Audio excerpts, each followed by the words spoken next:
Swastiastu, para pemirsa Bincang Dharma di seluruh Nusantara. Bertemu lagi dengan kami Media 7 Satsanga WPA dalam program Bincang Dharma pada malam hari ini. Bagaimana, Bli Pram?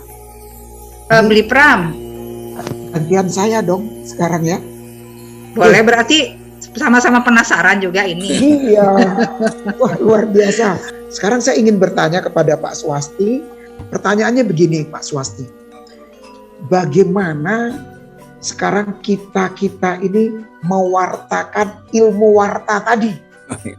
Nah itu, berapa banyak kira-kira SDM Bali yang bisa mewartakan ilmu warta ini sehingga semua masyarakat Bali menyadari bahwa menjadi pedagang, bergerak di bidang ekonomi itu sama mulianya dengan teman-teman yang lain.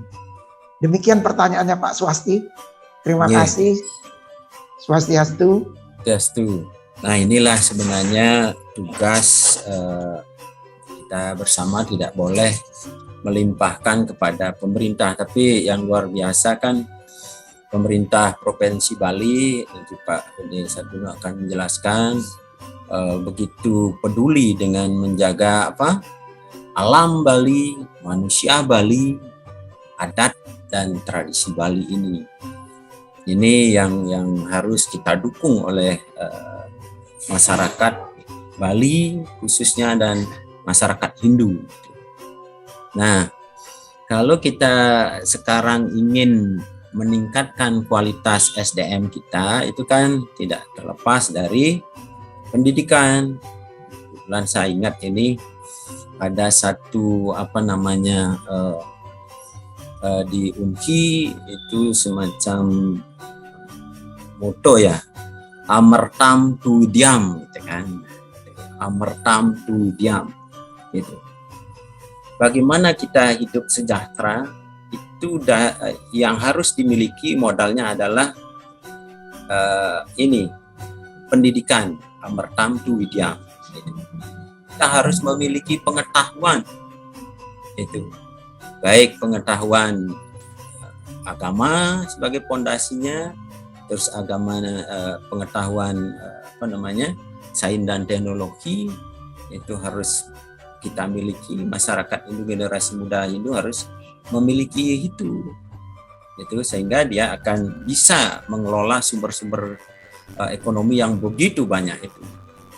Nah, saya kenapa juga ikut mengajar di ekonomi, karena ada hasil penelitian saya 2011 itu dan juga saya baca beberapa literasi, memang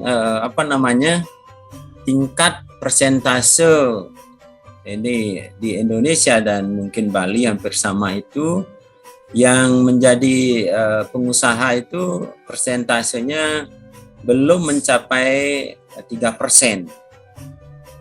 Kalau negara itu ingin makmur seperti Singapura sudah mencapai tingkat kewirausaha itu adalah 12%, Amerika 15%, yang menjadi wirausaha atau wesya itu daerah atau negara itu akan menjadi makmur. Gitu. Setelah juga saya dapatkan dari informan itu, ternyata hasil penelitian itu masyarakat di Bali itu pertama untuk dia terlibat di dalam pengelolaan ekonomi atau menjadi wirausaha atau wesya, biar keren nih wesya gitu kan. Kita promosikan sekarang wesya itu, banyak yang memberikan jawaban itu, saya takut rugi Pak. Kenapa tidak berani menjadi pedagang atau wirausaha? Aduh, saya takut rugi Pak. Saya tidak punya keahlian Pak, tidak punya modal Pak.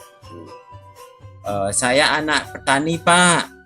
Padahal petani itu adalah wesya dia. ini salah juga, ada pemahaman. Dikirain petani itu adalah kelompoknya ya kalau dari caturwana sudra gitu ya. Padahal petani itu kan nanam padi sekarang. Di situ kan ada apa namanya sumber-sumber yang diperlukan atau apa namanya dia membeli padi bibit, setelah itu pupuk, mengolah kan. Nah ini sumber-sumber ekonomi itu atau bahan-bahan itu dia perlukan. Setelah itu dia menanam sampai panen itu dia hitung berapa HPP-nya, beli pupuk sekian, beli padi sekian, beli bibit sekian, jukut sekian itu asalnya kan. Itu akhirnya dia jual, di situ ada enggak kelebihannya. Itu sama dengan peternak. Itu dia beli bibit, itu kan ada harga pokok bibitnya.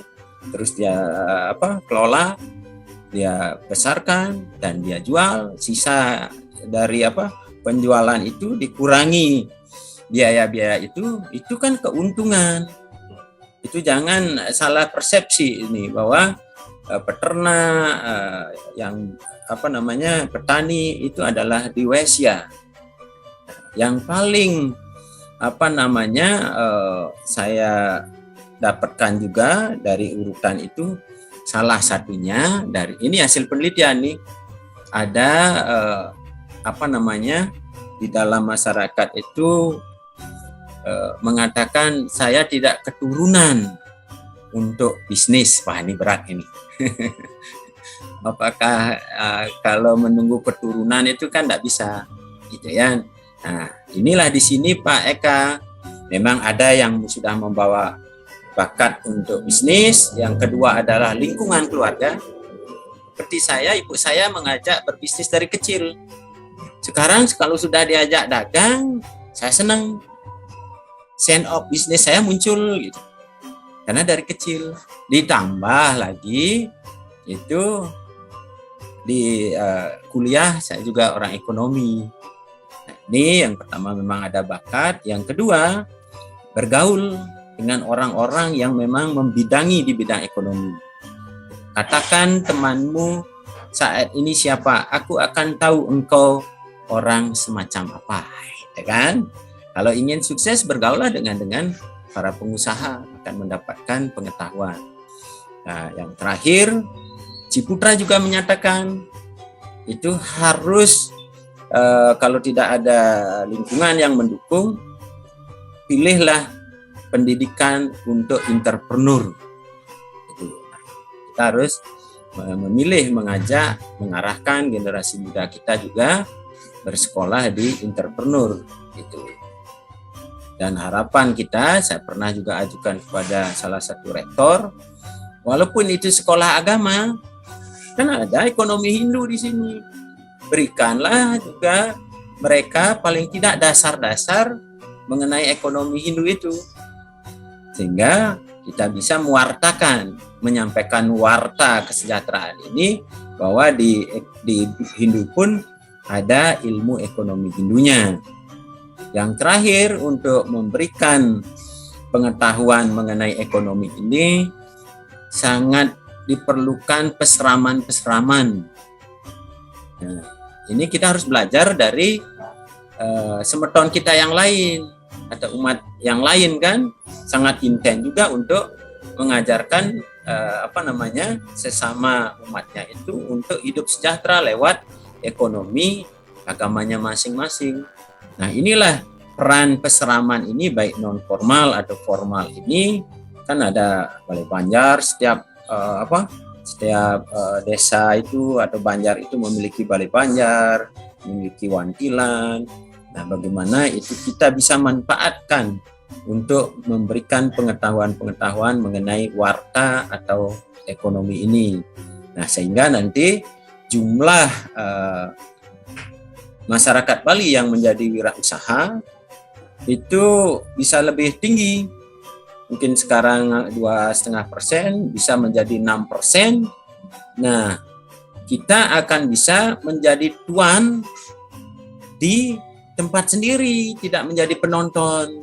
Gitu. Nah ini harapan pemerintah Provinsi Bali dan kita semua, kita tidak menjadi penonton di negeri sendiri, tapi kitalah yang menjadi pemain atau memerankan peran terhadap perekonomian Bali, khususnya juga harus menjadi pemain di Nusantara ini. Nah, ke Pak Eka. Sukses semua Pak Swasti.